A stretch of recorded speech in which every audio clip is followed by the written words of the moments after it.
K Presents.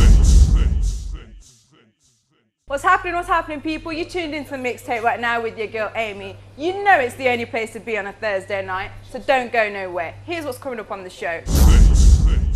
I catch up with Scorcher. My guest on this week's show, I have Scorcher. Hey.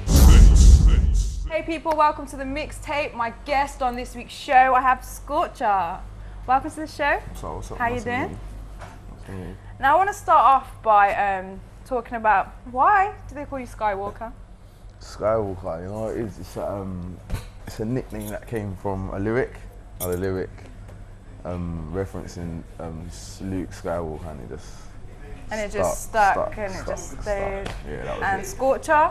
Scorcher's an old nickname from when I was like little, young with my friends, and that stuck as well. I think the names just seem to stick to me, so that's how I get them. And you've got them tattooed on you. Yeah, I'm with them. So for they work life. for you, right? Yeah, definitely.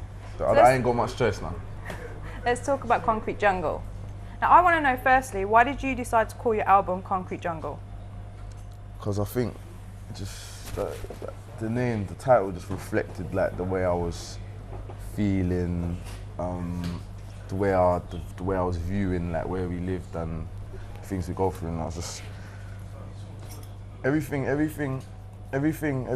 the time that I was making, just I could relate it to a jungle in a concrete way, and it just is that how you feel like life is like sometimes, or? Yeah, man, it's like a jungle. It is literally, but we just live in a different type of jungle, just a jungle without plants and trees, except we got cars, and we don't have rats and like them kind of things. We do have rats sometimes, we don't have hyenas. We got rats. You know what I'm saying?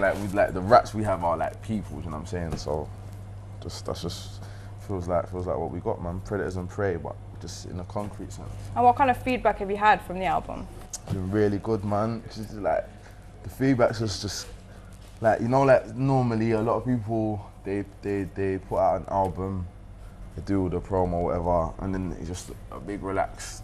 The feedback's just driven me to do more and more and more. So like the feedback's been so positive. Like I felt the need to make a free EP. Oh, okay, wow. So I'm just gonna give out a free EP called The Jungle Book. It's all about the jungle with you, isn't it? It's like the jungle. That's the new theme right now. You get me? That's the theme right now. So. And obviously you got a lot of artists on the album. Yeah. Wiley's one. Yeah. You've had beef with Wiley in the past. Yeah, it's more like in a competitive sense, not in a literal sense. So how did you guys come about working together? Yeah, one day just I got a call, innit?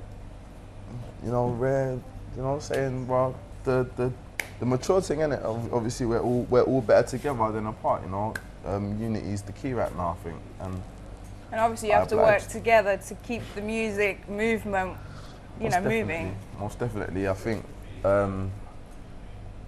we're all good when we collaborate together. Like for instance, the England 10.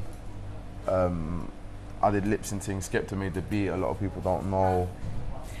Wiley made the beat for Iron. That track, please tell me about the track. Where did the inspiration for this track come from? You know what? A lot of raving, man. A lot of raving. Maybe a lot of kissing. A little bit. One day we went to a rave, and my brethren that's on the chorus, Liam Francis, is my long time friend. And anyway, so we're raving one day, drinking, drunk. We come back, and he just started saying this lyric on this. Like he just started coming up with this lyric on the way back, bouncing to a funky CD. And then so from there, it's one line. It just flowed from there. I just thought, you know what, this is so funny. And so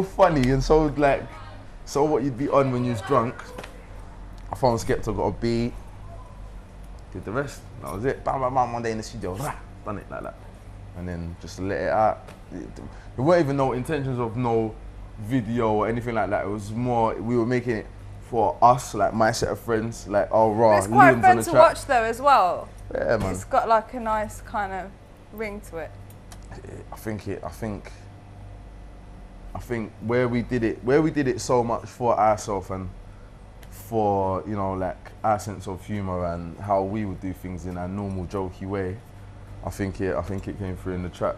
But saying that though, when you kind of think about making music or making tracks, do you make it for what people want to hear, or do you make it for yourself, what you want to put out there? I always make, first and foremost, music for myself. Always. The way I see it, if I can't be happy with what I'm doing, then I don't want to do it.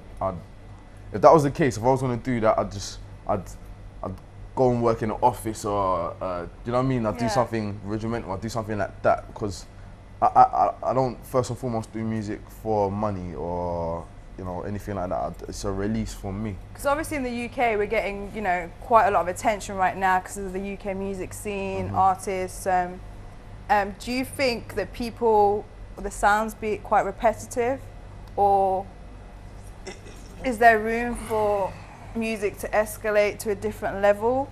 I think at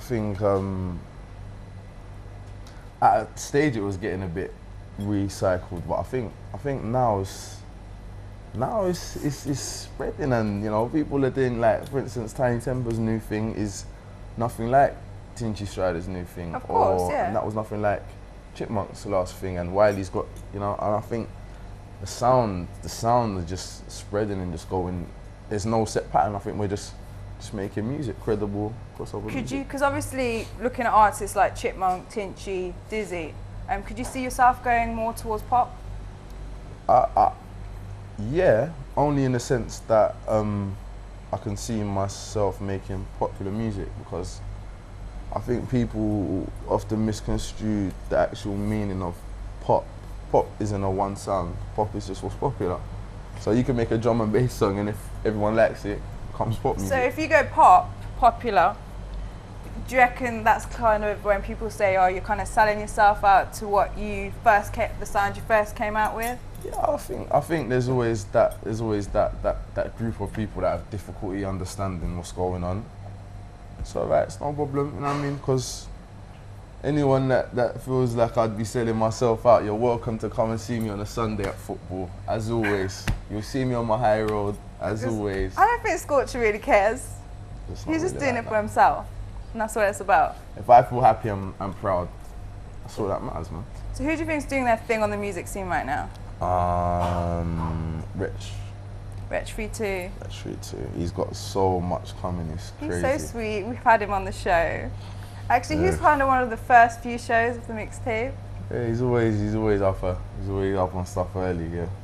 You guys are always twittering away, hitting each other up, because I follow both of you. Yeah. And they always have a lot to say too. Yeah, squeeze out everything we can out of the 140. We got right to the end. Okay, we're going to take a quick break. So guys, we'll see you on the other side.